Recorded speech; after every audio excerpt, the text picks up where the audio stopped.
Nós vamos começar hoje fazendo um pouco de silêncio. Encontre uma posição confortável para o seu corpo, para a sua mente.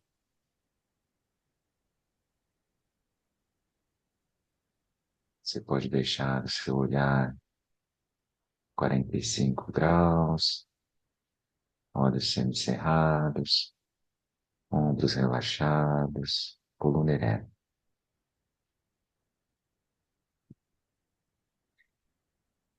Nós vamos nos permitir, nos oferecer esse acolhimento,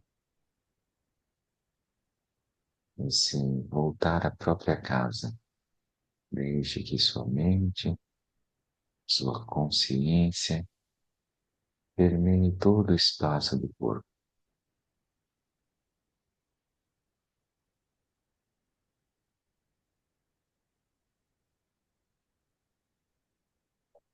Solte quaisquer tensões que você identificar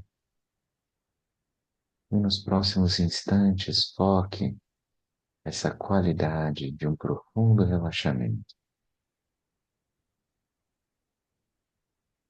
Nada a fazer, apenas manter-se presente.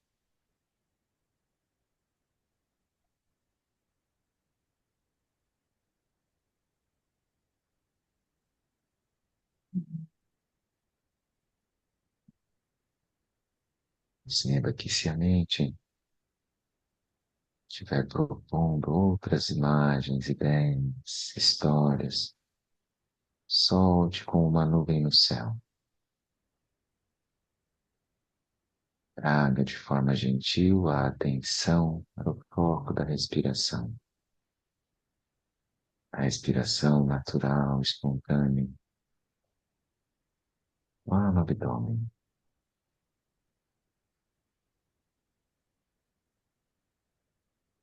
entrando e saindo, e você apenas testemunha. Nada para julgar, nada para criticar.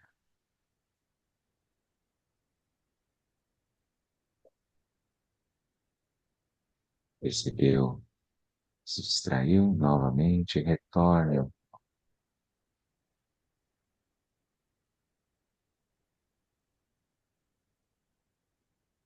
E assim vamos manter o silêncio mais uns instantes, trazendo a mente de volta para casa.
a respiração natural, espontânea, e a mente é uma testemunha desse movimento, ancorando a atenção.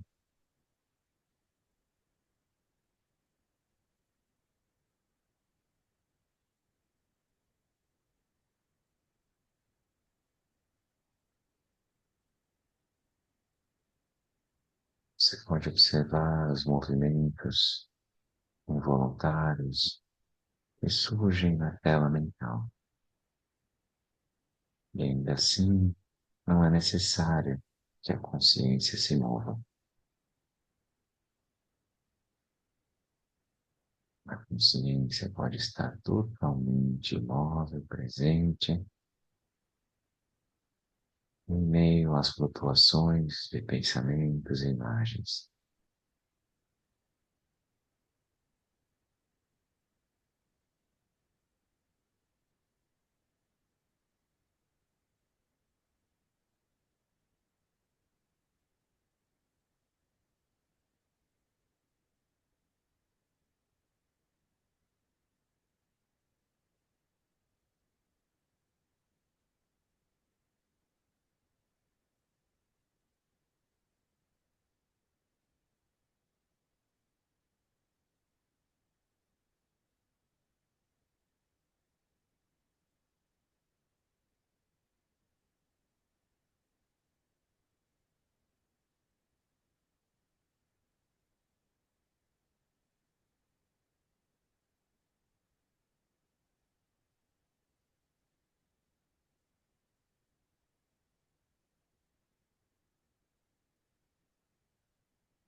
Então vamos voltando, retornando.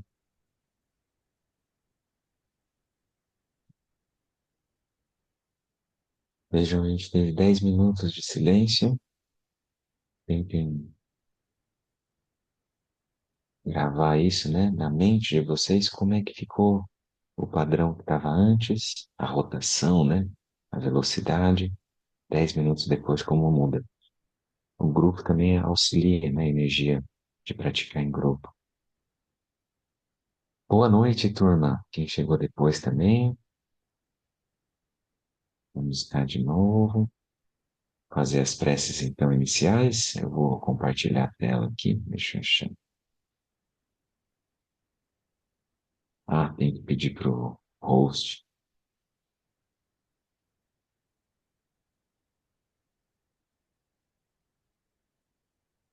A gente vai colocar a prece de 7 linhas e a Rude Boritita. Deixa eu achar aqui.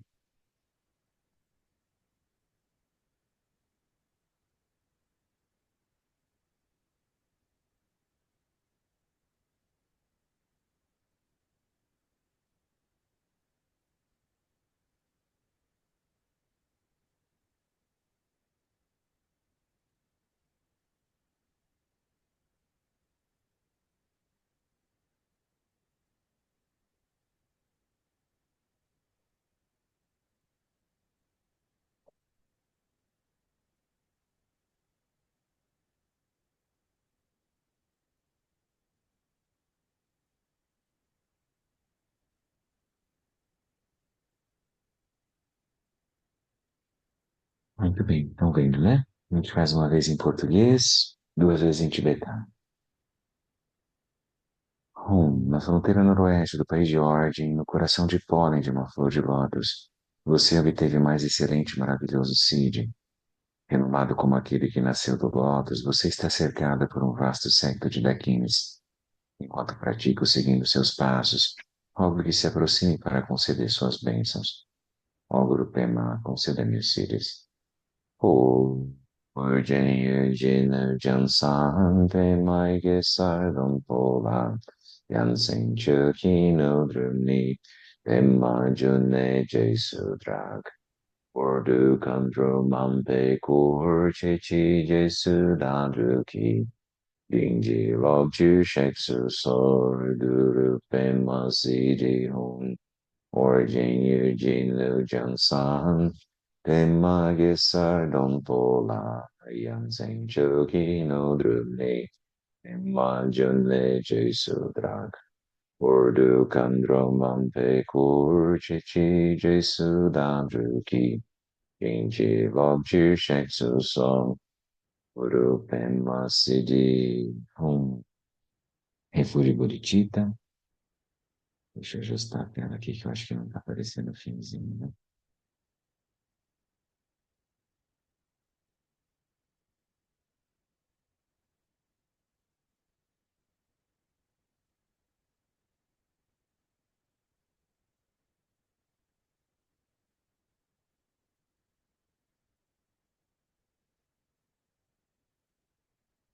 Olha assim. Buda, no Dharma e na excelente Assembleia da Sangha, até que eu alcance a iluminação, neles eu tomo refúgio. Através da minha prática das seis perfeições, possam todos os seres sencientes alcançar o estado búdico. Sanje Chodan Sochi Chonam La Janju Bardu Dani Chapsu Chi Dagi Jing So Jing Pe Sonanchi Drola Penche Sanje Drupashu Sange Chodan Sochi Chonam La Janju Bardu Dani Chapsu Chi Dagi Jing So Jing Pe Sonanchi Drola Penche Sanje Drupashu.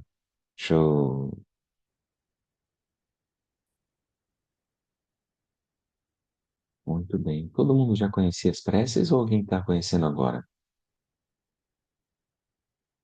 Acho que todo mundo, né, já tem contato, né? Tá tranquilo. Somos um grupo de veteranos. Muito bem. Então vamos lá. Ahn, Hoje é o terceiro encontro. A gente se lembra então.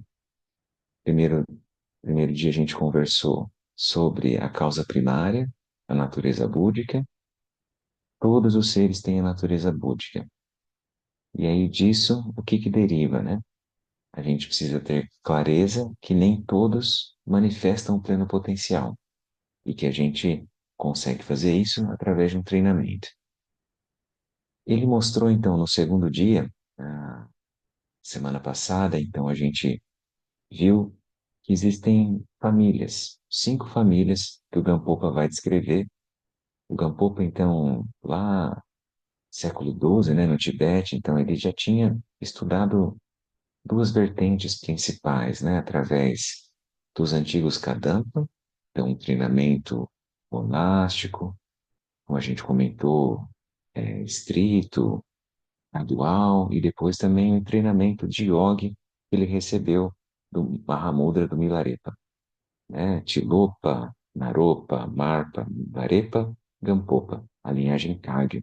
E ele procurou, então, unir essas duas vertentes e produziu esse texto para a gente poder ter a clareza de como praticar e de como não perder a visão ampla, porque tem essa dificuldade também, né? Às vezes a gente foca demais em termos de caminho gradual e a gente esquece a amplidão. Ou a gente fica só abrindo, né, vendo o céu da mente e esquece o treinamento gradual. Então, esse é um mérito também, né, desse texto que a gente comentou, de unir essas duas vertentes. Então, alguém lembra? 5 famílias? Então, vamos lá. Já que ninguém responde, eu mesmo pergunto, eu mesmo respondo. Então, como é que é? A gente lembra lá, o Lama falava potencial cortado, depois família Shravaka, família Pratyekabuddha, aí tinha o potencial flutuante também. Eram essas quatro que a gente já olhou, e a próxima vai ser agora família Mahayana, que somos todos nós. Quer dizer, a gente aspira, né? Muito bem. Lembra, potencial cortado? Então é a família. Vou só relembrar, né, que teve gente que não participou da última, não sei se assistiu a palestra, né? O estudo. Palestra no estudo, todo mundo participando. Família desconectada, é assim que eles traduziram dessa vez, né? A família indefinida, a família desconectada, a pessoa simplesmente perde a conexão com a sua natureza búdica. Vê o sofrimento e não se comove. Ouve sobre as qualidades do Buda e não gera inspiração. Não tem modéstia, não tem interesse, né? Nem compaixão. Então a pessoa não tem arrependimento pelas ações não virtuosas, né? Essa família é desconectada, ela está com potencial cortado. Ele não tem a natureza de búdica? Búdica não, eles têm a natureza, mas ela está obscurecida, está coberta, né? A família indefinida é aquela do potencial flutuante, que as pessoas, dependendo, a Maria vai com as outras, né? A gente falou, se aproxima de um lado, de outro, e aí, dependendo aonde ela está, ela vai se conectar ou não. É a família dos ouvintes, dos realizadores solitários, Shravakas e Pratyekabuddhas. Lembra, né? Os ouvintes, eles têm medo do samsara, do sofrimento, eles não querem sofrer, e eles aspiram o nirvana, eles querem a paz. E só que o problema é que tem pouco interesse em beneficiar os seres. Muitos das pessoas que entram no caminho espiritual, nós mesmos podemos ver essas tendências em nós, a gente não quer mais sofrer, não quer mais ficar rodando no samsara, e ao mesmo tempo a gente quer alcançar o nirvana. Só que tem hora que a gente se cansa, né, dos outros, assim, a gente não tem o interesse de beneficiar. Então aí é uma postura de mente dos ouvintes. Depois, família dos realizadores solitários, além desse perfil dos ouvintes, a gente agrega ainda como se fossem praticantes que ouviram ensinamentos de outras vidas, que guardam aquilo, os realizadores solitários, né? Mas o que acontece é que eles têm arrogância, eles não têm uma humildade assim de perceber que existe uma linhagem, que existem os mestres, que é importante receber, né, essa bênção, esse néctar que vai sendo transmitido de geração após geração, né? Muito bem. E o que que acontece? Lembra por que que o Buda ele olha para isso e vê de uma forma autêntica? Ele não acha que está errado os ouvintes, os realizadores solitários, porque isso é um meio hábil que o Buda usa. Nem todos conseguem entrar na família Mahayana. E é melhor que a pessoa entre no caminho do ouvinte ou no caminho de Shravaka do que fique flutuando a erro, né, gerando sofrimento para si e para os outros. Então ali é como se fosse uma ilha onde ele vai repousar, vai crescer até o ponto que ele vai amadurecer para ouvir os ensinamentos Mahayana, para nessa outra família, né? Muito bem, tá? Então hoje a gente vai falar da família Mahayana e vamos passar para o próximo capítulo, que vai falar da base de trabalho que é a vida humana preciosa.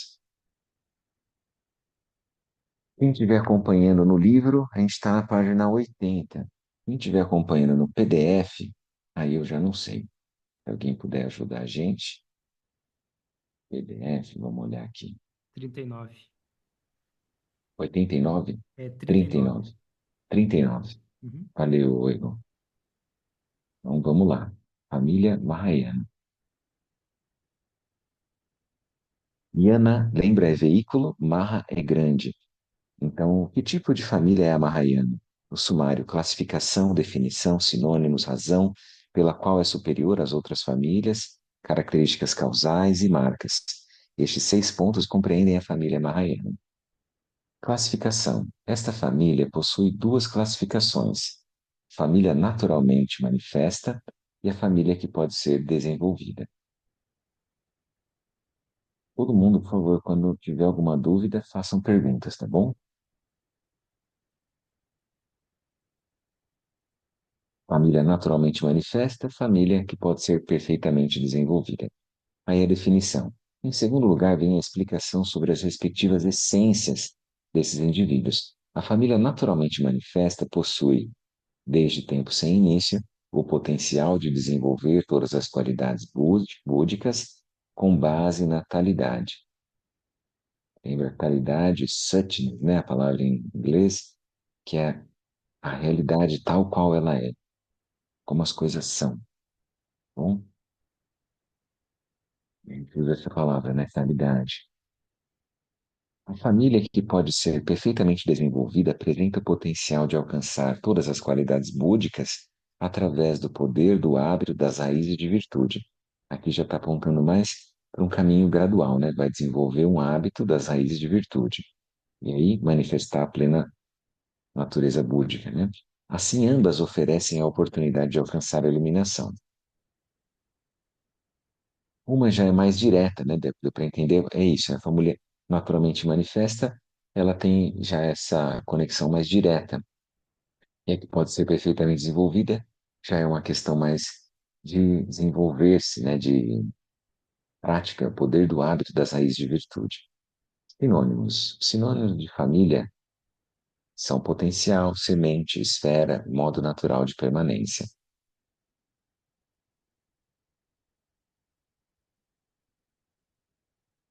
Superioridade. As famílias dos ouvintes e realizadores solitários são inferiores pelo fato de purificarem apenas o obscurecimento das emoções aflitivas. As famílias Mahayana é superior por purificar, família Mahayana, né, é superior por purificar seus seguidores e dissipar os dois tipos de obscurecimentos, as emoções aflitivas e os obstáculos sutis à onisciência. Portanto, a família Mahayana é superior e insuperável. Isso aqui, às vezes, a gente fica um pouco hostil a esses termos, né? Superior, inferior, né? Uma sensação, assim, de um certo preconceito, alguma coisa meio de uma discriminação, né? A gente não precisaria ver assim. Primeiro, né? O que que a gente pode olhar? A gente pode olhar de uma maneira. Quando você vai crescendo, você vai se desenvolvendo, você pode ter um certo tipo de alimento. Isso é uma coisa importante, esse tipo de exemplo, né? Então, quando a criança não deve ter o mesmo alimento de uma pessoa adulta, certo? Então, cada fase a pessoa tem um tipo de nutrição. É a mesma coisa no caminho espiritual. Então, a gente vai ter uma nutrição dependendo do nosso tipo de, de mente, de aquilo que está receptivo, aquilo que está necessitando, né? Então, o que que ele coloca, por que que diz que é superior? A gente poderia olhar assim, em termos de mais amplo e mais estreito. Quanto mais estreito, eu incluo menos os outros, ou eu evoluo menos, ou eu englobo menos as pessoas. O que acontece, principalmente, tem que ficar gravado na nossa mente, é assim, ó. No geral, Pratyekabuddhas e Charavacas, ouvintes e caminho, né, dos realizadores solitários, eles têm essas emoções aflitivas que eles dissiparam, se eles realizaram a plenitude do caminho deles. Porém, ficou ainda obstáculos sutis na consciência. Então, eles têm estruturas cognitivas, referenciais, que ainda são, que geram ainda sofrimento e obstaculiza a visão plena, vamos dizer assim. Eles ainda têm referenciais que eles se fixam, como, por exemplo, Pavlo Nirvana. É um referencial que eles se fixam, né? E a hostilidade em relação ao samsara. Tá bom? Tá fazendo sentido isso que nós estamos falando? Pessoas que estão dormindo, pessoas que estão prestando atenção, pessoas que estão viajando. Oi, Gabriel. Acho que... Oi, alguém escreveu alguma coisa aqui também. Deixa eu só ver aqui. Obstáculos sutis à onisciência. O que isso quer dizer? Ao Pedro. Então, vamos lá, né? Por isso, então, daí ele fala que a família Mahayana é superior e insuperável. A família Mahayana, ela vai purificar as emoções aflitivas, os clashes que a gente tem, Isso foi o que a gente acabou falando, é isso mesmo, Pedro. Se quiser abrir o microfone, quem já pode falar sem problema, tá bom? Mas o que acontece é que depois que eu sair desses estados mentais que são não aflitivos, eu vou precisar ir além da sensação de um eu que está dentro de um estado mental não aflitivo. Vocês entenderam? Ainda tem uma sensação de um eu no caminho do ouvinte, no caminho do Pratyekabuddha. Porque ele sente um eu, ele se apega àquilo, ele olha para os outros, então ele tem aversão ao samsara e tem apego ao nirvana. Quando a gente vai entrar no caminho Mahayana, a gente vai tentar compreender a interdependência dos fenômenos. Sempre tem que lembrar, né, do termo do Pratitya Samuppada, que as coisas são originação dependente. Não tem nada separado, né? A minha visão, ela é inseparável daquilo que eu vejo. Então, o observador e o objeto são inseparáveis, né? A gente vai ir nesse sentido com o Prajnaparamita. Por isso que, na época do Buda, muitos praticantes saíam quando o Buda ia dar ensinamento do Prajnaparamita. Então, tem muitas histórias, a gente vai ver no Buda Dharma, em outros textos, que às vezes eles não aguentavam aquilo, não fazia bem, ou às vezes o praticante tinha um treco lá, né? Então, a gente sabe que o Buda guardava aqueles que achavam que era o caso, saíam, se retiravam, e aqueles outros que queriam aprofundar a natureza dos fenômenos da realidade, ele ensinava Prajnaparamita. E o Leozão quer falar? Pode falar, Léo.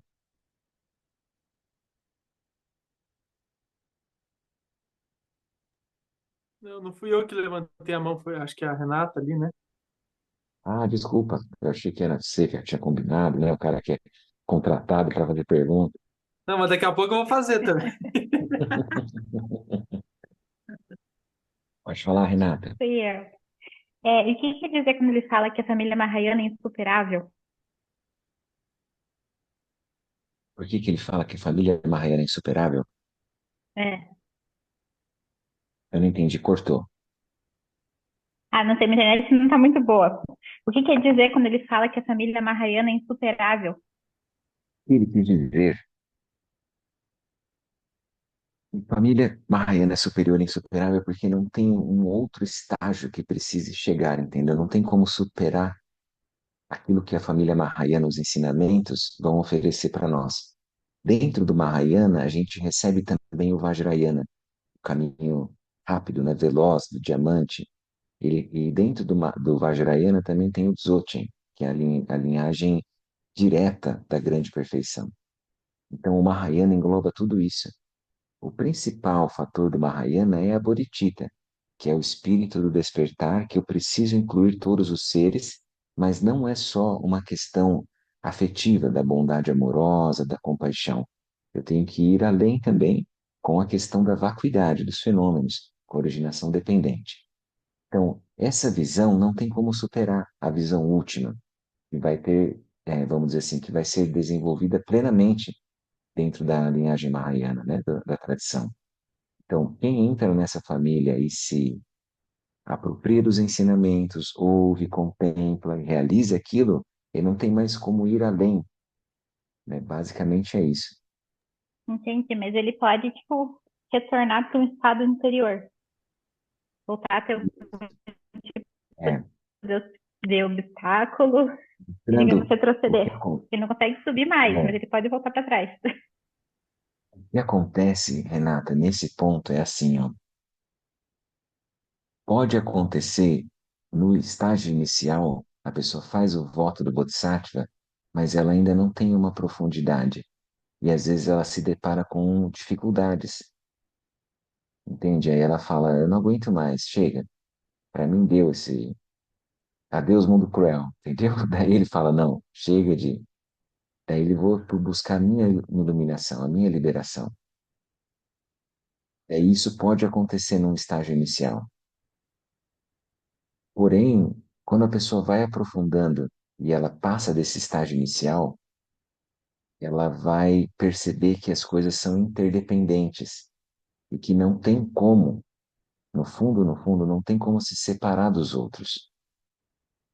Nós não somos seres separados, isolados, né? E aí a pessoa vai mudando. Esse texto do Gampopa, ele trouxe principalmente que ele puxou de dois livros que seriam assim basilares, fundamentais, que foram publicados antes desse, né? Então, antes do século XII. Um é o Bodhicharyavatara, que é o caminho do Bodhisattva, né? Do Shantideva, lá no século VII, lá na escola de Nalanda, na Universidade de Nalanda, no norte da Índia. E o outro é o texto da Abhisamaya Alankara, que é o ornamento da clara realização do Maitreya. Foi o Asanga que passou. Então ele trouxe esses dois textos, ele já tinha estudado, contemplado, realizado, e aí, a partir desses dois, ele também foram a base, né, o fundamento, a fundação para esse livro aqui. Lá no Abhisamaya Alankara ele fala isso. Você tem vários estágios de Bodhicitta, os estágios do Bodhisattva, os bhumis, né? Mesmo aqui ele vai falar depois. São 10 estágios dos Bodhisattvas. Você entra no início, o estágio inicial, mas você ainda não transformou aquela Bodhicitta, se tornou irreversível, que é o que nós vamos tentar fazer. A Bodhicitta não ter volta, do tipo assim, eu vou fazer esse voto para todas as vidas, até a iluminação. Não é para agora, não é para esse mês, não é para esse ano. É assim, é uma coisa muito ampla. Cuidado onde vocês estão andando, né? Assim, onde vocês estão pisando. É uma coisa assim muito profunda, porque vai transformar nossa existência, o sentido de tudo isso que nós estamos fazendo, né? Fez sentido isso que nós falamos, Renato? Tem mais alguma pergunta? Sei sim, obrigada.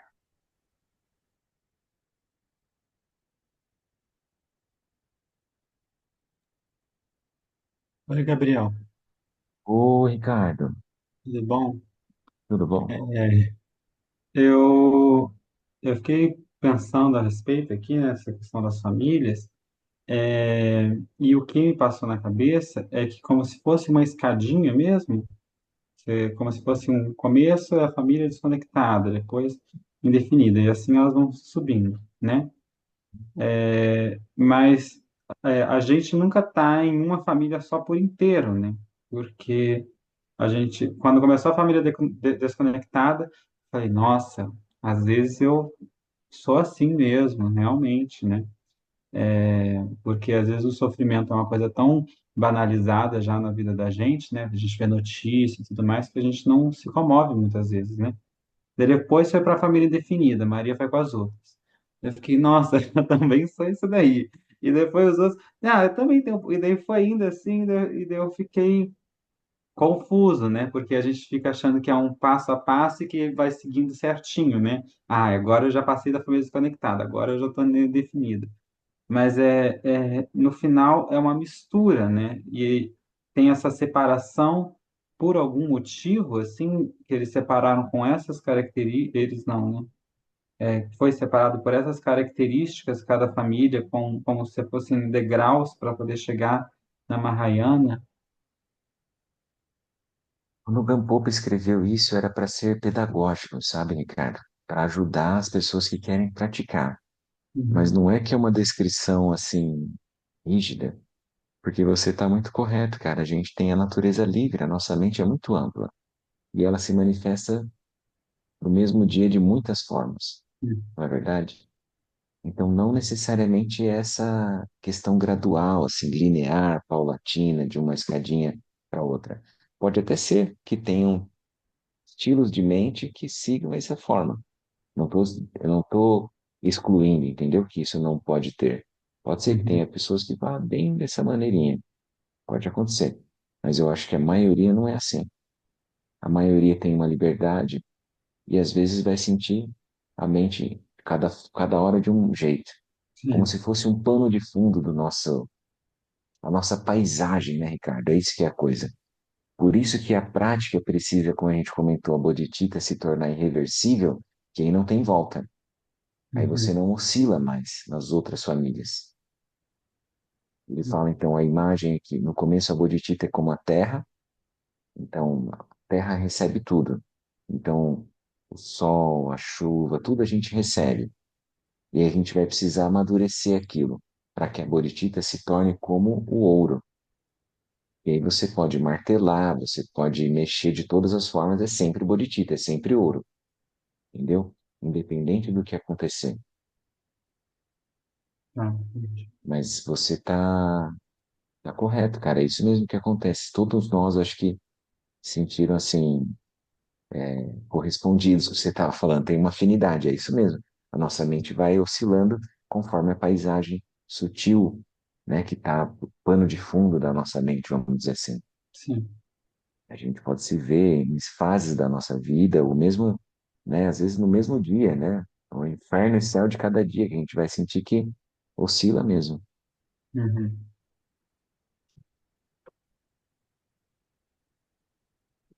Características causais. As características causais dessa família são descritas pelo par de opostos, desperta e não desperta. A família desperta alcançou o fruto perfeitamente, os sinais são muito óbvios. A família não desperta não alcançou o fruto perfeitamente e suas marcas não são óbvias. O que pode causar o despertar dessa família? Essa família pode despertar ao se liberar das condições desfavoráveis e se apoiar em condições favoráveis. Se o oposto ocorrer, tais indivíduos não despertarão. Existem quatro condições desfavoráveis: nascer em condição desfavorável, né, ou desfavoráveis, não possuir a tendência habitual pela busca da iluminação, envolver-se em condições errôneas, estar demasiadamente encoberto por obscurecimentos. E existem duas condições favoráveis: a condição externa de um professor e a condição interna da mente que deseja adequadamente o precioso Dharma, e assim por diante. Nascer em condições desfavoráveis, né? Então, se a gente estiver num lugar no meio de uma guerra, né, é muito difícil a gente parar, meditar, ouvir os ensinamentos, né? Se a gente não tiver a tendência habitual, a gente vai ficar buscando outras coisas, né? Em vez de buscar a iluminação, o caminho espiritual, o autoconhecimento. Envolver-se em condições errôneas, se a gente rapidamente entrar, né, numa paisagem, numa bolha muito rígida, sólida, né, que aquilo parece que vai dando certo, mas na verdade está gerando mais sofrimento para os outros e para nós. Então a gente se envolveu numa coisa que às vezes é difícil de sair, né? E estar demasiadamente encoberto por oscurecimentos. Então, se a gente estiver muito fixado na nossa verdade, é difícil a gente ter uma receptividade para ouvir os ensinamentos. E aí, duas condições favoráveis, a condição externa de um professor faz toda a diferença, alguém que realizou os ensinamentos e que está disposto a ensinar, e a gente tem essa abertura, essa boa conexão, e ter internamente essa aspiração, né, de receber o Dharma, de realmente compreender. Eu quero ver a vida como ela é, eu quero ver os fenômenos, quero ver minha própria mente na realidade, naquilo que está descortinando na minha frente, né? Tudo bem até aqui, essa parte, tranquilo? Então, vamos seguindo. As marcas dessa família, o F, né? Então, as marcas são os sinais que indicam a família dos Bodhisattvas. O Sutra dos Dez Nobres Bumes coloca: a família dos sábios Bodhisattvas pode ser reconhecida pelos seus sinais, assim como o fogo é reconhecido pela fumaça e a água é reconhecida pelos pássaros aquáticos. Neste caso, quais são os tipos de marcas? Seus corpos e falas são naturalmente gentis, sem a necessidade de antídoto. Suas mentes são menos enganadoras e apresentam bondade amorosa e clareza para com seres sencientes. Isso é o que a gente aspira, né? Mas tem gente que às vezes já vem, naturalmente já tem essa manifestação, né, de Bodhisattva. A gente pode conhecer muitos seres que não necessariamente são budistas ou estão em algum caminho espiritual, mas que têm já essa maneira, né, de se expressar. São gentis, não precisa de um antídoto, as mentes não são enganadoras e apresentam uma bondade amorosa e clareza natural com os seres, né? Então, o Sutra dos Dez Bumes, Nobres Bumes, afirma: sem aspereza ou arrogância, evitando todo engano e esperteza, manifestando uma atitude clara e amorosa com todos os seres sencientes, este é um Bodhisattva. Em outras palavras, em todas as ações que os bodhisattvas realizam, eles sempre se preparam, cultivando compaixão por todos os seres sencientes. Têm grande inclinação pelos ensinamentos Mahayana, não hesitam em enfrentar dificuldades e realizam de modo perfeito as raízes de virtude das perfeições. Isso é o caminho dos bodhisattvas, né? Não é, vamos dizer assim, o bodhisattva mirim, aspirante, igual nós, assim, né? Então a gente tem inúmeras dificuldades, mas a gente está ali. A gente tem isso, vamos dizer assim, como se fosse já a realização, né? Os bodhisattvas já mais avançados. Eu acho que aqui a gente pode fazer um parêntese, né? Que a gente não deveria nutrir em nós uma sensação de impotência, uma sensação de que o Bodhisattva é muito distante, o Bodhisattva é só o Dalai Lama. Não é assim. Com certeza o Dalai Lama não quer que a gente veja assim. Ele quer que a gente se sinta participando, que a gente se sinta integrado, que a gente se sinta no caminho. O Bodhisattva é alguém que está disposto, mas não é perfeito, ele não é um Buda. Ele está interessado pelos seres, você tem interesse, você não abandona ninguém, né? Todo mundo está incluído. E você vai procurando, gerando os meios hábeis, né? Nem sempre é fácil, mas pelo menos a aspiração a gente mantém. Tendo desenvolvido compaixão ao se prepararem, interesse devotado, paciência, acumulando perfeitamente as virtudes, estes são os sinais da família Mahayana, tá vendo? Ó? Por que que a gente deveria ter paciência? Paciência com a gente mesmo também. Porque a gente às vezes gostaria de estar muito avançado, já estar lá na frente, né? Mas não é, a coisa é paulatina. Assim, dentre essas 5 famílias, aqueles que se encontram na família Mahayana estão muito próximos da causa da iluminação. As famílias dos ouvintes realizadores solitários os conduzirão ao estado búdico, mas a causa está mais distante e o tempo necessário será longo. Na família indefinida, alguns estão próximos, outros levarão muito tempo. A família desconectada é conhecida pelo Buda por vagar no sansara por um longo tempo, mas isso não significa que eles não atingirão o estado búdico.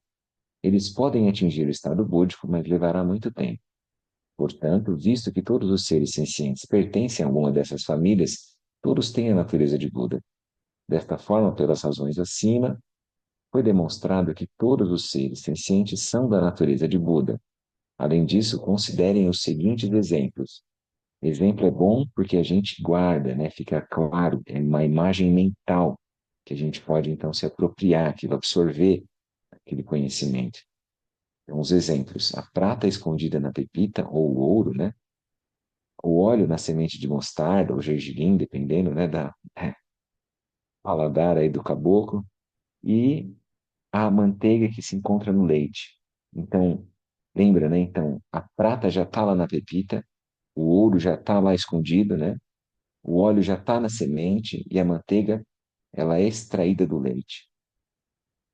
Isso é para mostrar, então, que independente da pessoa que você veja na sua frente, todos eles, caras boas, caras ruins, esquerda, direita, alto, baixo, magro, gordo, seja o que for, todos eles têm natureza búdica.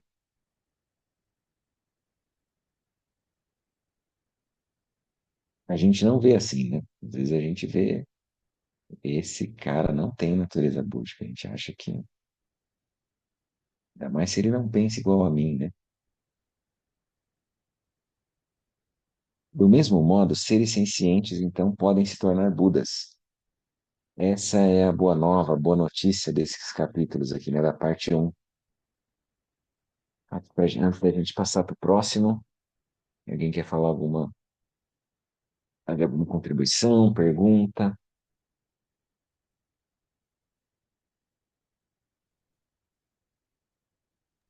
Eu fiquei com dúvida aqui numa questão. Depois Pode que falar, ele fala Renata. ali dos sinais da família Mahayana, ele fala que aqueles que se encontram na família Mahayana estão muito próximos da causa da iluminação. Então, a iluminação estaria no passo seguinte. Tem pessoas na família Mahayana que não estão iluminadas. E isso, se ele está iluminado, ele já nem tem mais família. Ele já se dissolve, entendeu? Isso daqui é tudo a perspectiva do praticante. Hum, Para o Buda, não tem família, não tem separação, não tem um e outro. Então, aqui é a perspectiva do praticante que o Gampopa está mostrando. Uhum. Então, a gente está na família Mahayana porque a gente gerou volta de Bodhicitta. Ou seja, eu quero a iluminação para ajudar os seres. Ou então eu quero conduzir todos os seres à iluminação, que é ainda mais ousado, né? Contudo, o que que acontece? Eu estou próximo da iluminação, mas eu não me tornei a iluminação. A iluminação é como se fosse ainda alguma coisa separada de mim. A gente tem essa percepção, não tem? Não parece que a iluminação está fora de mim? Não parece que a iluminação está em outro lugar, no tempo e no espaço? Não parece que vai levar um tempo para alcançar a iluminação? Uhum. Não é verdade isso? Então, isso mostra que a gente está no caminho, que a gente não está realizado, que a gente não tem iluminação. Mas não quer dizer que eu não tenha a natureza búdica. Então, a causa primária já está disponível para todos. E a gente se aproxima dela quando a gente entra no caminho do Mahayana. Tá. Sempre tem que lembrar isso, gente. A iluminação não é alguma coisa fora. Não é um estado particular de mente que eu vou alcançar quando eu estiver no Himalaia. Não é um estado particular de mente que eu vou alcançar na meditação. Mesmo isso. Porque daí quando eu saio da meditação, parece que daí não tem iluminação. Daí isso não é iluminação. Entenderam? Qualquer estado particular de mente que eu queira estabilizar, que eu queira manter, não é iluminação. A iluminação é totalmente pervasiva. Todos os fenômenos estão permeados por aquela experiência, vamos dizer assim.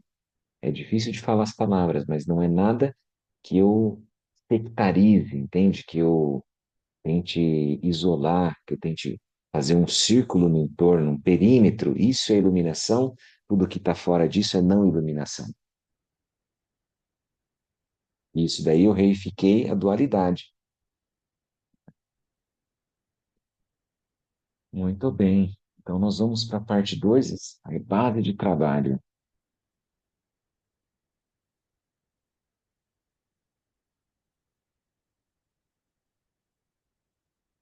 Então lá no início tem os comentários, né, do sinopse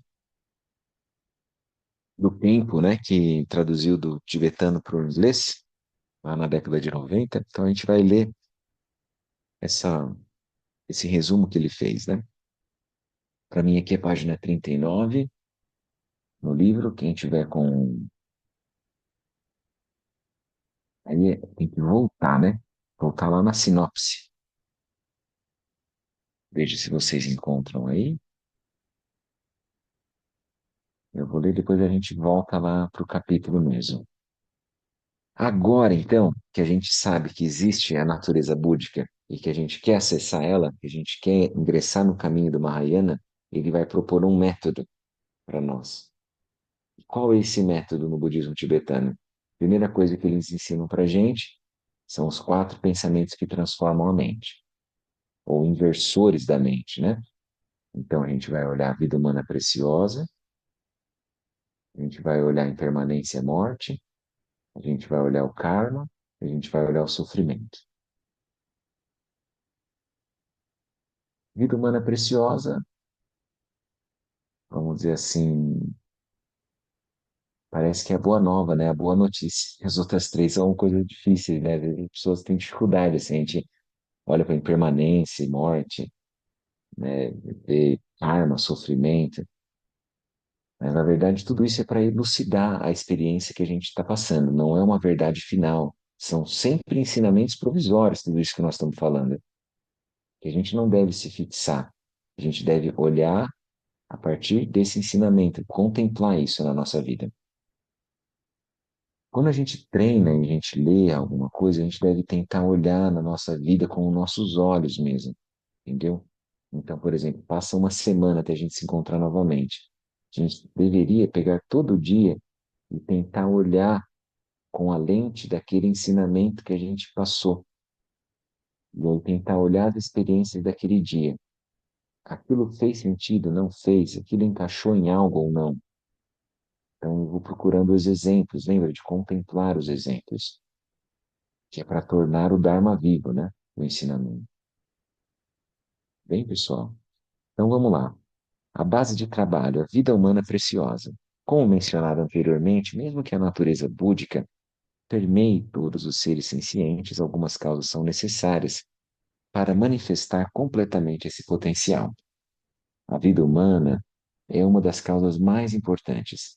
Ela é a base de trabalho para alcançar o estado búdico.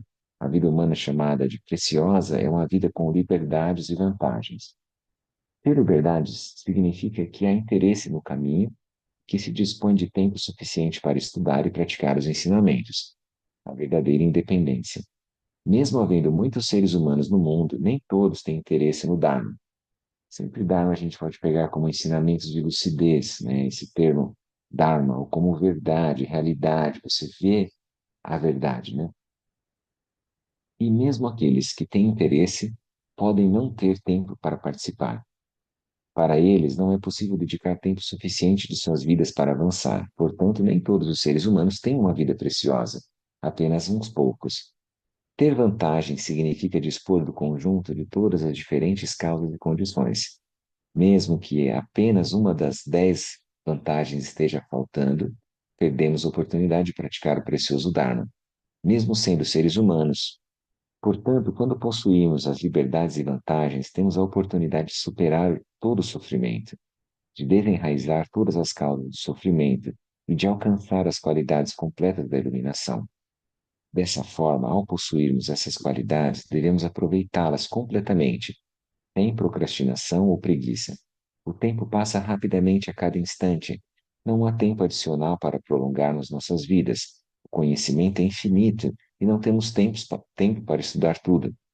Assim, deveríamos aproveitar o curto período que temos da melhor forma possível, recebendo a essência dos ensinamentos e aplicando-os imediatamente na prática.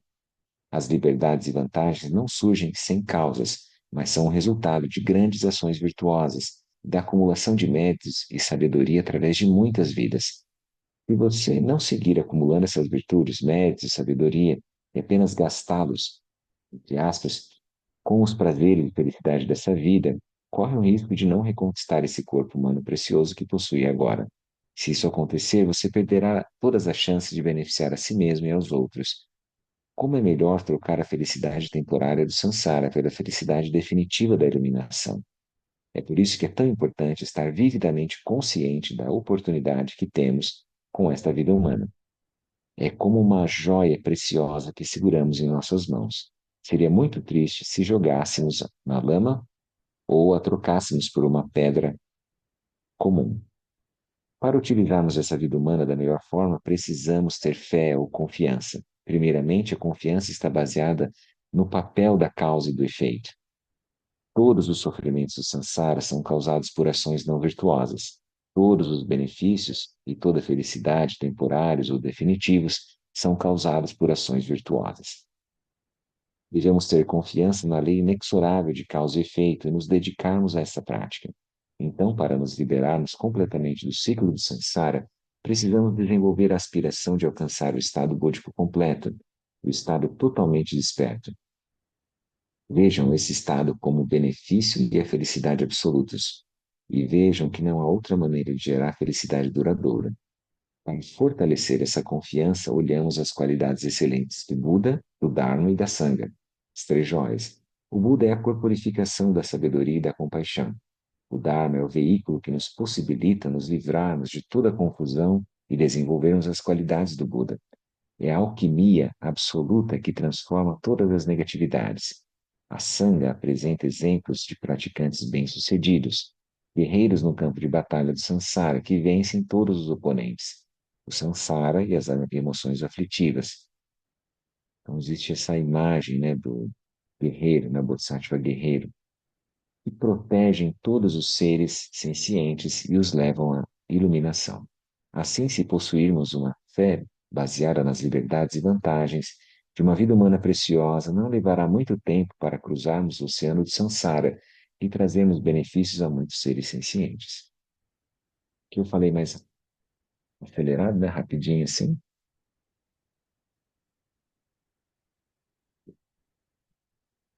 E Aí agora nós vamos olhar o texto, né? Isso daqui é uma explicação do Campbell.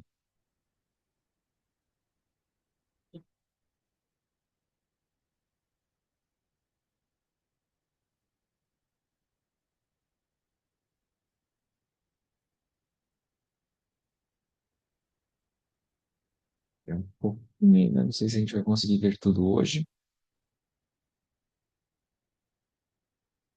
De toda forma, então, né? Vamos lá. Todos os seres sencientes são da natureza de Buda. Agora o capítulo 2, a vida humana preciosa. Aqui é a página 87. PDF é 42. Beleza, valeu, Egon. Tendo, então, todos têm a natureza de búdica. Sendo este o caso, será que todos os seres dos cinco reinos, tais como os seres dos infernos, fantasmas famintos e assim por diante, têm a capacidade de trabalhar na busca pela iluminação? Não. Apenas uma vida humana preciosa que apresente as duas qualidades de liberdades e vantagens, e uma mente que sustente os três tipos de fé é uma boa base para trabalhar pela iluminação. Então, liberdades, vantagens, fé confiante, fé esperançosa, fé clara. Duas de corpo, três de mente. Estas cinco compreendem a base do trabalho excelente.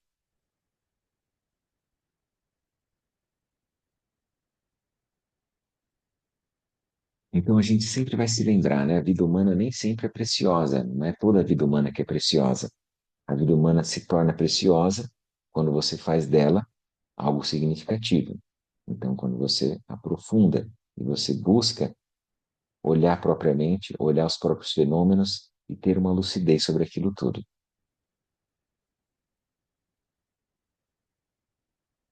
né? Daí a nossa vida humana está se tornando significativa, preciosa, né? Quando ele fala liberdades, então eu sou livre das oito condições desfavoráveis que são mencionadas. Então, infernos, fantasmas famintos, animais, bárbaros, deuses de longa vida, sustentar visões errôneas, a ausência de um Buda. E aí aqui ele coloca mudez, né? Não é necessariamente mudez, mas é uma você tem alguma falha, uma deficiência cognitiva, você não consiga ouvir os ensinamentos, não consiga expressar, não consiga estudar, né, aquele tema, daí vai ser mais difícil, são condições desfavoráveis. Todo mundo aqui já ouviu, né? São os seis reinos da roda da vida. Às vezes eles contraem esses reinos para cinco. Então é quando geralmente eles juntam os seres dos semideuses e deuses num reino só. Infernos, fantasmas famintos, animais. Então a gente não nasceu no reino dos infernos, não nasceu como fantasma faminto, não nasceu como animal, né? Não tá, vamos dizer assim, deuses de longa vida, não sustenta visões errôneas. O que seria sustentar visões errôneas? Seria assim, ó, por exemplo, fazer ações virtuosas não geram resultados positivos. Ou praticar ações não virtuosas não geram sofrimento. Isso é uma visão errônea, sustentar uma visão errônea. Então eu posso fazer o que eu achar que é independente. Os resultados não vêm daí. E foi o que o Kempo, né, falou lá no começo lá. A gente precisa ter claro a questão da causa e efeito. É inevitável, a gente está a nossa mente é como se fosse um campo, né? Então é um terreno que a gente vai semear, e a gente vai arar, e a gente vai plantar, e a gente vai colher, e a gente vai cuidar daquilo tudo. O que acontece é que a gente planta muitas coisas, não é uma coisa uniforme. Então a gente está pondo coisas positivas e coisas negativas, não é verdade? E a gente vai ter que sempre olhar a nossa mente e incrementar aquilo que está sendo favorável, positivo, gerando benefício para nós e para os outros, e tentar tirar aquilo que não é positivo. Sempre a gente vai ter que fazer esse escrutínio, né, interno, olhar para o mundo interno.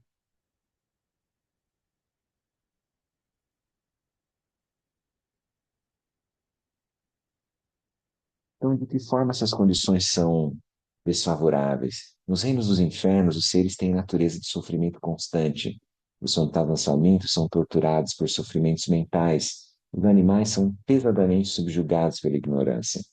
Esses três não possuem modéstia nenhuma preocupação com o que os outros pensam. Seus fluxos mentais são vasos inapropriados, portanto, eles não têm a oportunidade de praticar o Dharma. Os deuses de longa vida se encontram em estados não conceituais nos quais todas as atividades mentais cessaram. Logo, eles não têm a oportunidade de praticar o Dharma. Por apresentarem vidas mais longas que os seres humanos, todos os reinos dos deuses representam condições desfavoráveis. Então, o que a gente diz aqui no ser humano, então, que a gente vive um karma misto, que a gente não é só felicidade, mas também não é só sofrimento. E essa composição de karma misto, ter um pouco de felicidade e um pouco de sofrimento, ela é favorável para que a gente possa despertar, para que a gente possa querer praticar o caminho. Então, seres que estão sob jugo de pesadas aflições, dificilmente eles vão pensar no Dharma. Seres que estão inebriados, que estão embevecidos com o reino dos deuses, dificilmente eles vão pensar no Dharma. A gente que está na nossa vida, no dia a dia, que tem alegrias e tristezas, que tem facilidades e dificuldades e assim por diante, é mais fácil a gente parar e pensar. Faz sentido esse raciocínio do Gampopa? Então, é mais ou menos nessa linha que a gente vai olhar. Aí ele vai trazer aqui, então, ó, engajando-se na conduta dos Bodhisattvas, né, que é o Bodhicharyavatara do Shantideva. Ademais, o sofrimento, então, portanto, a pequena quantidade de sofrimento que é experimentado pelos humanos possui grandes qualidades, pois a partir dela desenvolvemos uma sensação de tristeza com o samsara.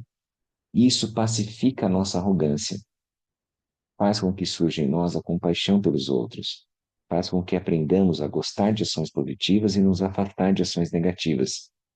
Daí o Bodhicharyavatara vai dizer, né, o Shantideva, ademais, o sofrimento tem qualidades positivas. Ao ficarmos desconsolados diante dele, a arrogância é dissipada. Então, perante a morte, né, não tem orgulho que se sustente. Né? Perante a aflição, né, de uma perda, então a gente vai dissolver a nossa arrogância, né, a nossa sensação de alta importância, né? A compaixão surge por aqueles que estão imersos na existência cíclica. Se você sofre, você pode gerar empatia. Isso daqui que ele está dizendo não é uma apologia ao sofrimento. Entende que deve todos sofrer, a gente vai fazer uma cultura do sofrimento, do sacrifício, não é isso. Mas a gente deve, olha lá, o mal é evitado e a alegria é encontrada na virtude. Porque a gente não quer sofrer, a gente passa a cuidar das nossas ações. Sempre a gente vai olhar elas. Eu sempre me lembrei agora da frase do Guru Rinpoche, né, que ele fala: ainda que a minha visão seja mais vasta que o céu, as ações, as minhas ações são mais refinadas do que farinha de cevada. Então, as ações dele são bem cuidadosas no contexto de causa e efeito. Por mais que você tenha uma visão muito ampla, tudo que a gente faz impacta nos seres, né? Então, a gente deve reverberar o máximo possível de forma positiva.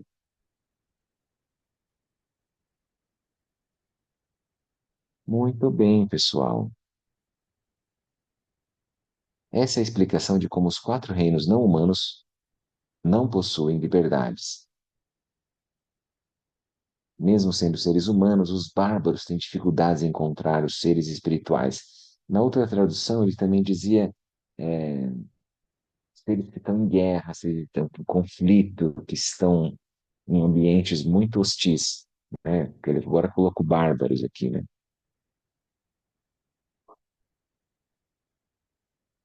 Dificuldade de encontrar Mas seres tinha bárbaros lá espirituais. atrás também, no, ali, né? Quando ele falou No... infernos, fantasmas famintos, animais, bárbaros e deuses de longa vida. Isso mesmo, cara. Então, eu estou dizendo que essa tradução, eles usaram esse termo. Quer Que dizer seriam os assim, deuses guerreiros, assim? não, aqui ele está falando entre os seres humanos.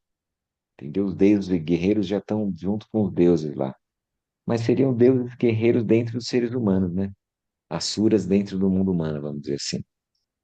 Então ele fala lá, mesmo entre os seres humanos, sendo seres humanos, os bárbaros têm dificuldade em encontrar os seres espirituais.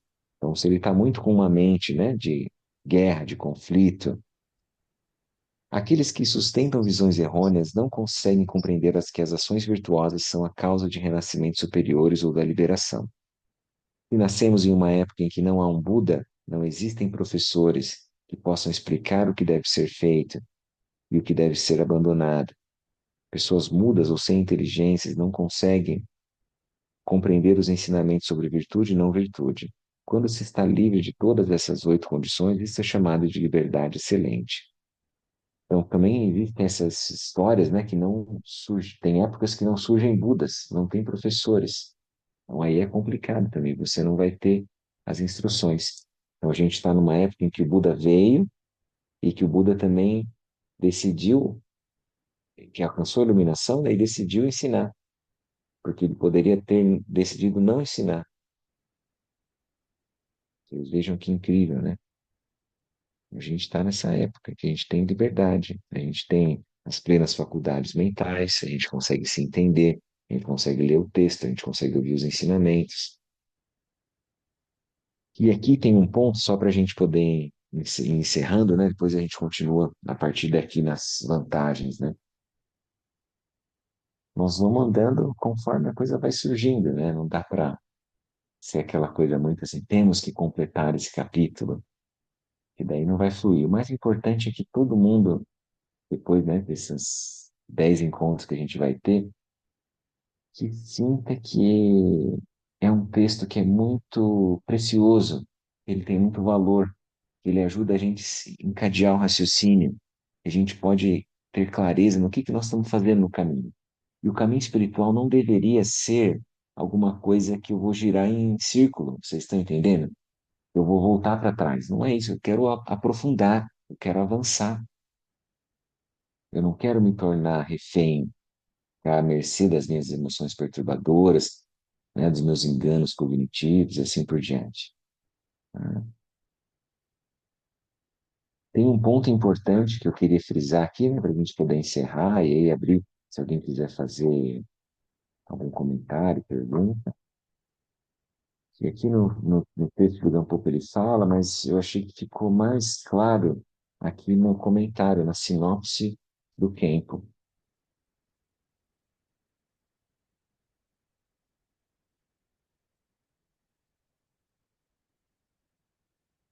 Isso vai ser visto depois, né? As vantagens, a gente vai olhar depois lá com mais clareza, né, no capítulo mesmo. Mas já reforçando agora, né? Então, assim, ó, todos os sofrimentos do samsara são causados por ações não virtuosas. Todos os benefícios, toda a felicidade, temporários ou definitivos, são causados por ações virtuosas. Devemos ter confiança na lei inexorável de causa e efeito e nos dedicarmos a essa prática.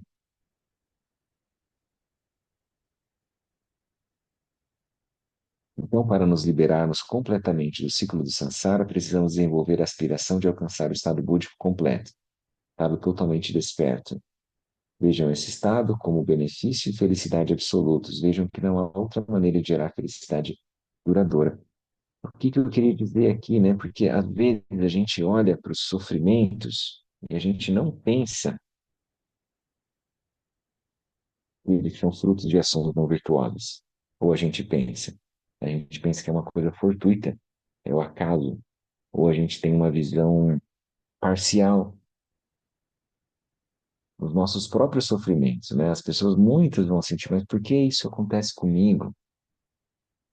Então, é um amadurecimento no caminho espiritual quando a gente consegue perceber que todos os sofrimentos que a gente está vivendo, que todos os seres estão vivendo, e que todos os benefícios, toda a felicidade, tudo que há de habilidade, de conforto, o que for, são frutos de ações virtuosas. O sofrimento de ações não virtuosas e a alegria, a felicidade, né, são frutos de ações virtuosas. É difícil de aceitar isso, ou não?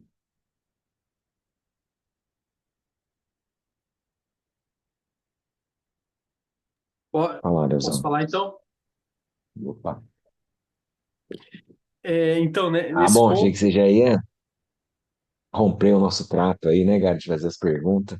não, senão não recebo o cachê depois, né?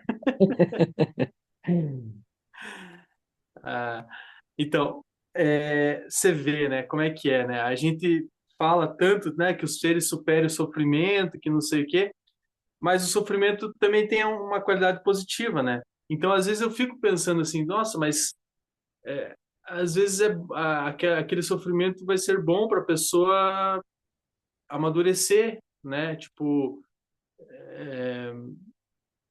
e também assim o próprio conforto, né? Até que ponto isso é legal, né? Porque aí parece que daí ele tem um aspecto de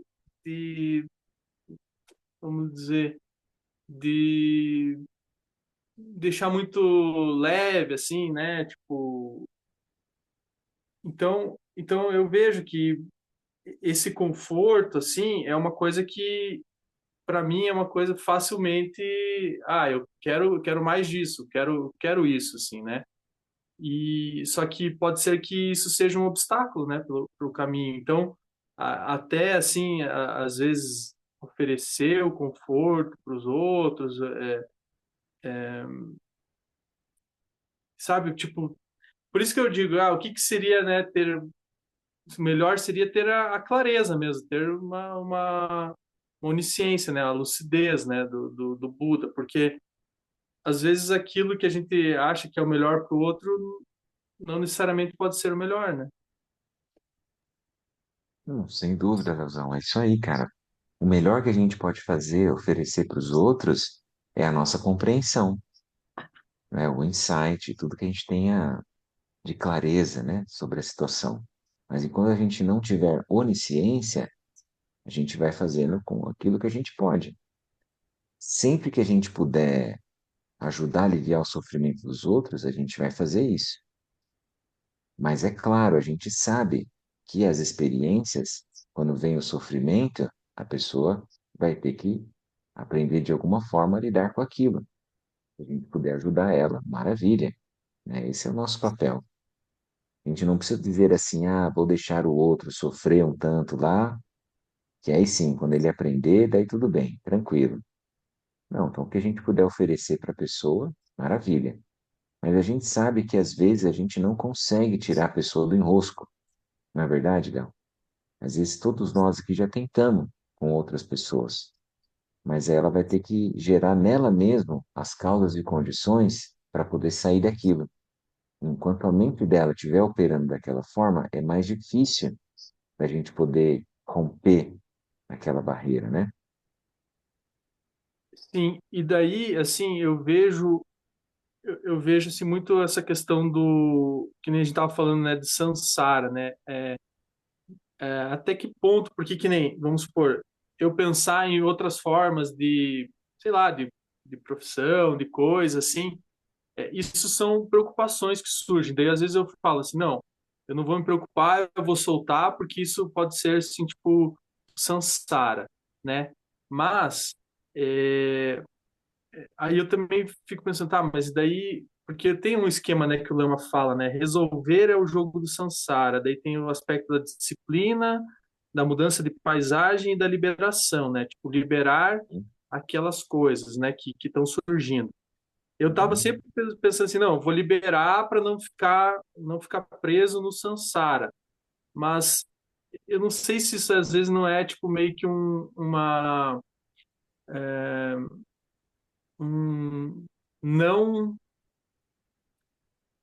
não tomar uma atitude, não fazer algo assim, sabe?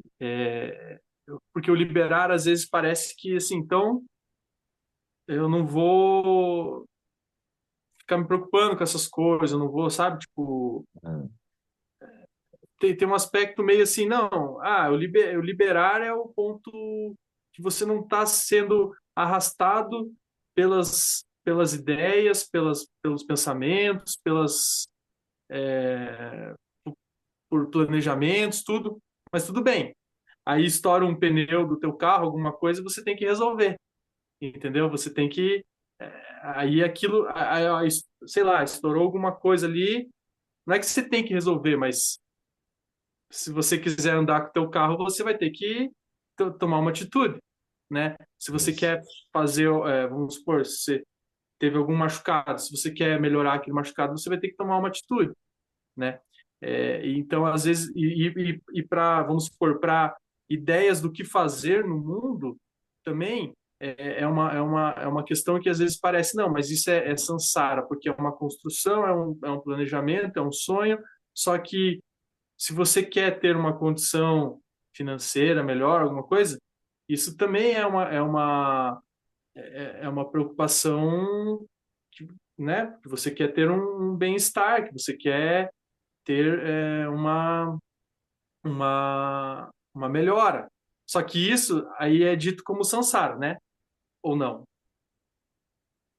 Não necessariamente, Léo. Lembra? Sansara é um software, é uma forma de operar a sua mente. Não é as causas e condições externas. Então é o jeito que eu vou olhar, é o modo de operar a minha mente. Isso é Sansara. Como que ele se caracteriza? Ele se caracteriza quando eu olho as experiências de uma forma dual, separada. Eu me sinto separado daquilo que eu estou vivenciando. Eu não acho que a minha mente está influenciando ou está construindo aquela experiência. Eu acho que aquela experiência já está posta. O mundo já está fora de mim, acontecendo, e eu estou fazendo alguma coisa. E aí eu gero uma experiência cíclica a partir da dualidade. Porque quando eu me sinto separado, surgem as emoções perturbadoras. Entendeu? Então eu preciso fazer alguma coisa. Então eu começo a correr atrás de um monte de situação. Então, isso é o samsara. Quando o lama coloca lá resolver, disciplinar, mudar de paisagem ou liberar, essas são quatro formas de ação da mente. Não é também uma escadinha, o jeito certo. Começa no resolver, depois passa para a disciplina, depois passa para o liberar, depois passa, entendeu? Não é isso. O que ele mostra é que são possibilidades da mente primordial se manifestar, como se fossem meios hábeis. Os bodhisattvas, eles também resolvem as coisas. E isso é importante. Como nós estamos manifesto nesse mundo, dessa maneira, dentro dessa história, dentro desse contexto que nós estamos vivenciando, a gente precisa lidar com muitas coisas, não é verdade? E lá no Sukhavati não tem como alguém resolver a caixa d'água que quebrou e aí as pessoas vão ficando sem água. Como é que faz o caminho do Bodhisattva? Como é que vai ter o templo? Como é que vai ter o retiro? Então, tem que ter alguém que vai ter que olhar isso. E aí, para tudo, cara. Então, por exemplo, o conforto também é um ponto. É bom que as pessoas tenham conforto, porque o problema é o apego ao conforto. Quando não tem, aí elas sofrem, entendeu? Então, é bom que as pessoas tenham um lugar para tomar banho, um lugar para dormir, tenham uma roupa confortável, tenham uma comida saudável. Entende? Isso é para todos. E é bom. Não é ruim, não é sansara isso. É sansara quando eu me apego. Quando não tem aquele meu cafezinho que eu gosto, aí eu me sinto mal. Quando não tem aquele minutinho, 10, 15 minutinhos para descansar depois do almoço, aí eu me sinto mal. E assim vai. Muitas maneiras de operar. Então não é a realidade no entorno. Como a gente já falou, independente da realidade do entorno.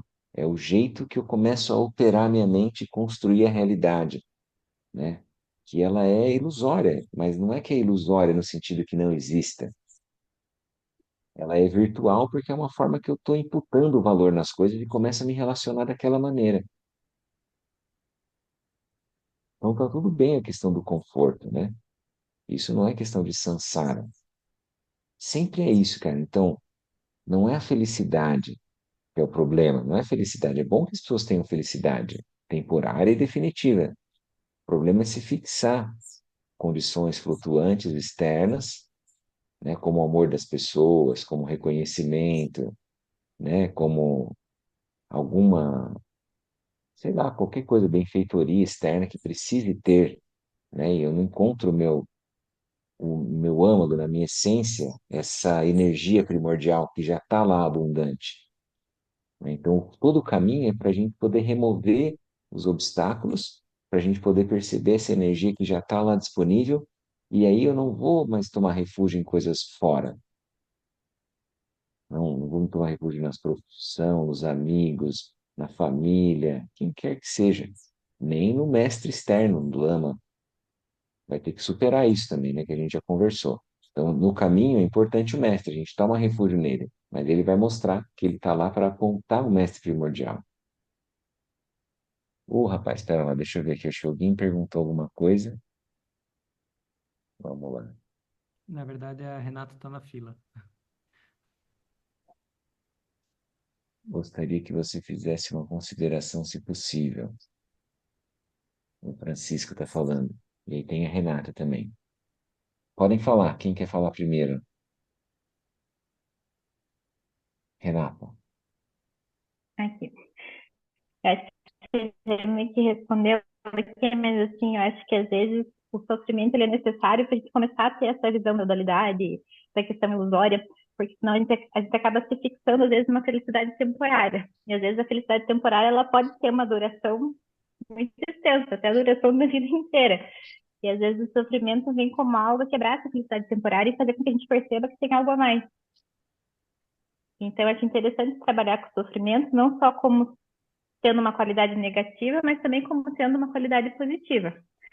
Sim, é um despertador, é isso mesmo. Claro que a gente quer se livrar do sofrimento, mas às vezes eu acho que ele é uma etapa essencial do processo, dependendo da vida de cada um. É isso. Eu me lembrei agora, né? O Zonzer fala desse exemplo, outros mestres também, que eles colocam assim, Renata, que é mais fácil você despertar em um pesadelo do que em um sonho muito bom. Um sonho muito bom, gostosinho, fofinho, você não quer acordar. Mas a hora que vem um pesadelo, alguma situação difícil, você, ups, tem que sair fora disso. Então, nisso, o sofrimento pode ser um despertador, sim. Aí agora, quem queria Não que falar a do gente vá Francisco? aspirar o sofrimento, né? Isso, não, a gente vai liberar. Só se for fazer Tonglen, né? Você aspira o sofrimento e exala a felicidade, né? Aí pode, né, Leozão? Mas isso, igual, eu tô grávida de 7 meses e eu vou tentar fazer parte normal. Daí quando eu falo para as pessoas que eu vou fazer parte normal, a Maria fala, nossa, você é louca, por que que você vai sofrer? Mas é um sofrimento que eu quero ter, que eu acho que vai fazer parte da experiência de vida. Então, acho que tem várias visões assim, diferentes do sofrimento. Isso, Você fala, é isso nossa, daí mesmo, né? pesado, tudo resolvido. É, Mas eu é quero isso passar mesmo. pelo momento do parto normal, que é um É isso sofrimento mesmo, muito Renan. maior do que a cesárea. É,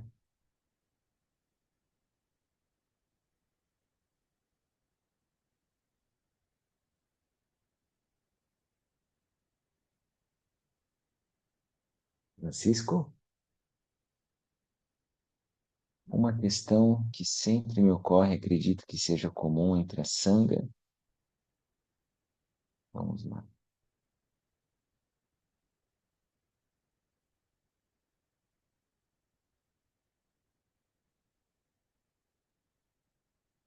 É que mesmo caminhando no Dharma, não chegamos a ter acesso a uma dimensão que percebemos que haverá uma continuidade a partir de um ponto significativo onde chegamos. Dito de outra forma, tudo que conquistamos até aqui não é suficiente para termos algo mais concreto que nos dê uma certa segurança no porvir, numa vida, numa outra vida, por exemplo. É isso mesmo, por isso que a gente segue praticando. Se não teve a realização, aquilo é um remendo, é só cognitivo. Eu sei falar para os outros, sou muito bom de budista de boteco, mas eu não transformei meu coração. Então é isso aí mesmo, você está muito correto. Por isso que a gente segue praticando.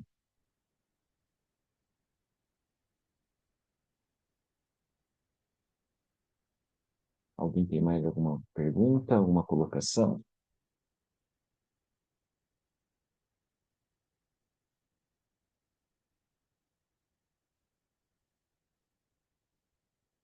Então vamos fazer um pouquinho de silêncio, a meditação, e depois a gente faz a dedicação. Deixa eu só encontrar aqui também a página legal, a dedicação.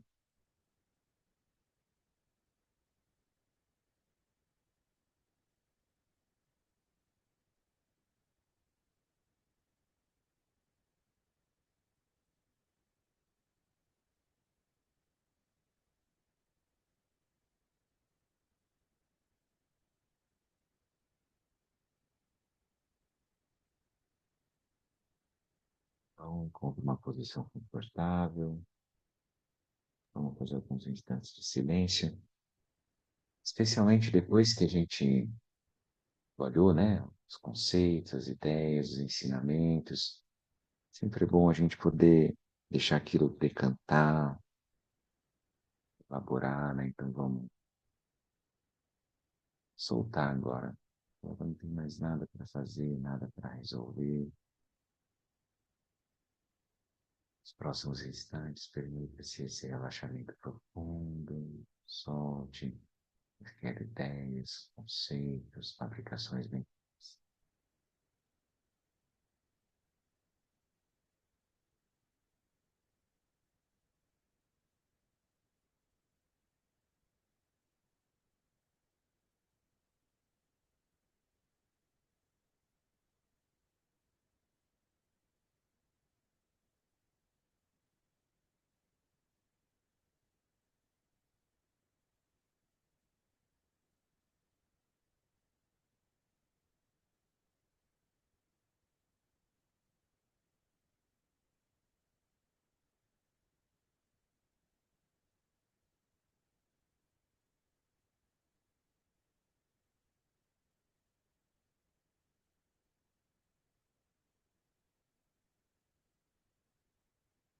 Então, vamos aproveitar esses instantes de silêncio, tranquilidade,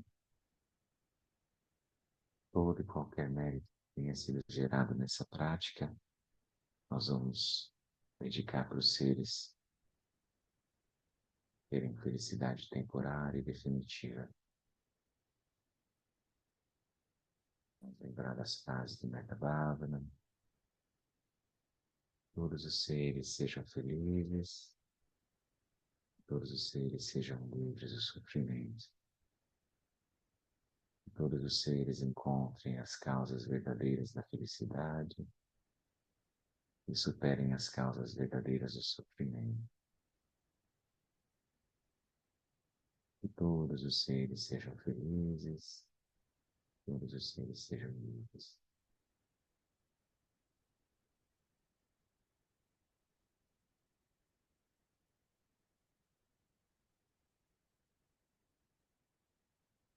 Muito bem, a gente vai voltando.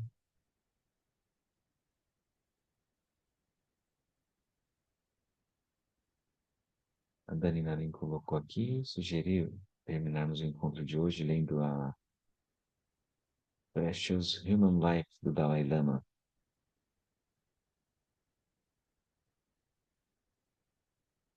Esse eu não sei qual que é esse fazer a prece da vida. Podem falar.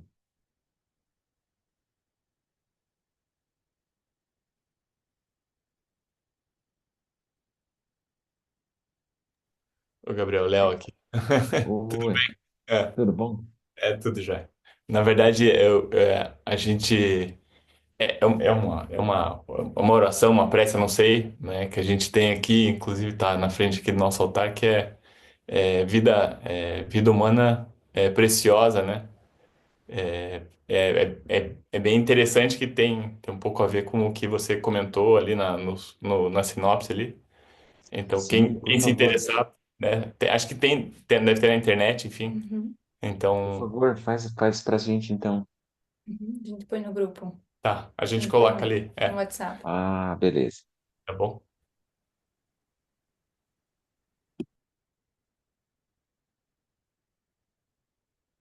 Vamos ler ela.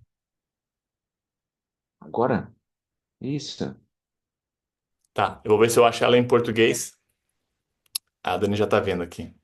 Ah, tá bom. Tranquilo. Então daí manda pra gente então lá no grupo, tá? Daí a gente faz então. Que os méritos desse encontro se expandam e toquem a todos. Que o Mestre Universal da Paz e da Compaixão, Sua Santidade Dalai Lama, juntamente com todos os mestres de todas as tradições que veiculam essa mensagem, tenham longa vida.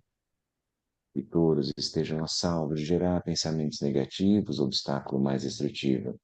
Que estes pensamentos nunca surjam em nossa mente, que todos os seres também estejam livres de pensamentos negativos. estiver lá na última, neste exato momento, possam nem mesmo os nomes doença, fome, guerra e sofrimento ser ouvidos pelas pessoas e nações da terra, mas possam sim sua conduta moral, mérito, riqueza e prosperidade crescer.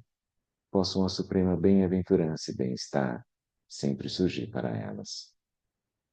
Vai fazer a última prece. Peço para que a tradição do Guru Padmasambhava floresça. Que a grande tradição do Bhadi Shantirakshita, do mestre Padmasambhava e do rei Tritson Teutzen possa florescer e permear os três reinos.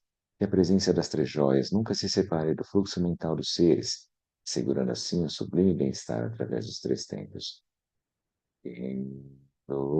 Ocho Sumri Luche Zangling Sansun Chavangavero No Uju Uchu Sun Nam Von Adam Nidra Dusun Gele Show. Muito bem, pessoal. Muito obrigado pela presença, pelo estudo em conjunto. A gente fica muito feliz. Valeu. Não sei se chegaram a encontrar lá no WhatsApp. Ah, tá aqui então a frase, né? Todas as manhãs pense enquanto você acorda. Eu estou vivo, eu tenho uma vida, uma preciosa vida humana. Eu não vou desperdiçá-la. Vou usar todas as minhas energias para me desenvolver e expandir meu coração para os outros. Alcançar a iluminação para o benefício de todos os seres. Não vou ficar com raiva ou pensar mal sobre os outros. Eu vou beneficiar os outros tanto quanto eu puder. Muito bom, bem bonito, né? Sempre inspirador o Dalai Lama. Obrigado, Dani. Valeu. Como que é teu nome? Eu sou o Léo. Como? Léo. Léo. Leonardo, Léo. Léo. Tenho dois Léos, então. Tem que pôr Léo e Dani na linha, daí a gente sabe. Então agora a gente já conhece o Léo. Obrigado. Valeu, gente. Obrigado, Então, Gabriel. boa semana para todos. Obrigado pela presença. Valeu, Pedro, Ricardo, Yolanda, Priscila, Leozão. Valeu, Renata, Rafael. E a Renata já tem um bebezinho junto aí também, que já está vindo os ensinamentos, né? Como é que chama, Renata? É Sofia. Como? Sofia. É a Sofia. Uhum.